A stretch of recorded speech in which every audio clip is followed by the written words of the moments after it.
Welcome back to movementprofessional.com. So this is part 4, looking at mobility for the golf swing. Part 1, we went over hip internal rotation for the backswing leg. Part 2, we went over hip internal rotation for the downswing leg. Part 3, we went over horizontal abduction, scapular protraction of the lead arm. Now we're going to go over the rear arm during the backswing.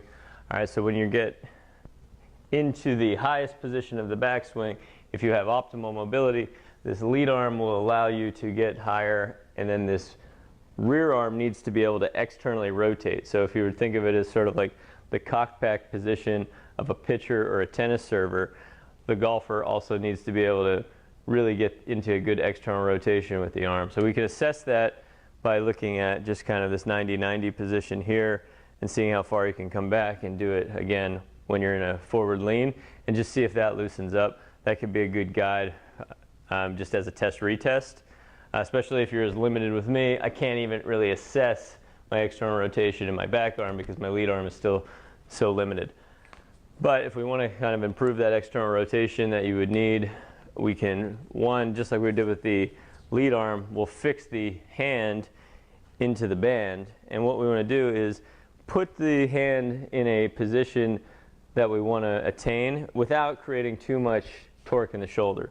So I'm just kind of lightly holding and fixing my hand into the position of external rotation. Well, and as far as I can go, I would actually want to do more than that, but I don't want to have too much of a torque on the shoulder. And then from there, I'm going to actually drop my rib cage down. So I'm going to breathe out, and I'm going to bring rib cage towards the pelvis. So in a sense, I'm actually moving, I'm fixing the arm, and I'm moving my shoulder blade and my torso away from the arm to try to create more separation into that external rotation. So you just want to be very careful there. There's no need to force this, but as opposed to me trying to do some type of exercise where I'm actively moving the arm, I want to think of this as trying to get my body and my torso involved while I have the arm fixed. All right, so again, I'm in this external rotation position, and then I'm going to kind of rotate on this back leg again in a downward fashion. All right, and then at the same time, that should be opening my shoulder up the way I want it to be, but it also helps me stabilize. So I'm stabilizing through my core and my midline while I'm fixing the arm into the position I want to get it. All right, so again, no need to force that. You let the breath be the guide. All right, you can do about 5 to 10 there. So it's an active contraction of the midline with a rotation of the right hip in a kind of downward fashion. And I would, again, do that on both sides. I would want to do all these mobility drills on both sides, even though the swing in golf is very asymmetrical. The benefit of doing it on both sides is that you can kind of, when you're doing your mobility work at least, fight against some of those asymmetries. All right, so the other thing I'd like to look at specifically with this type of motion of the shoulder is I want to put the band at the joint so that it's not as free floating. All right, and you can probably do that first, even before you do the one where you fix the arm.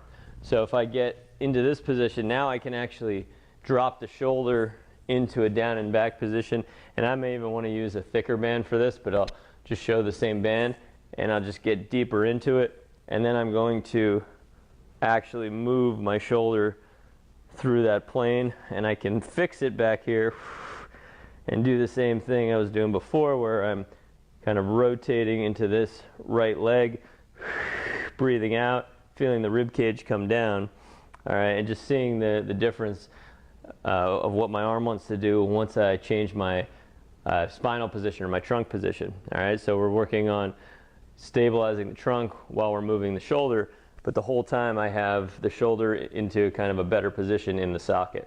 All right, so after doing all that, we can then just retest the position here, and that feels quite a bit farther.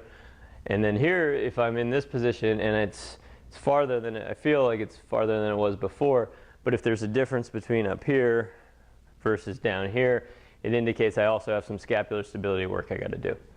All right, so that's part 4 of mobility for the golf swing, which I'm working on hard now, trying to improve my golf swing a little bit.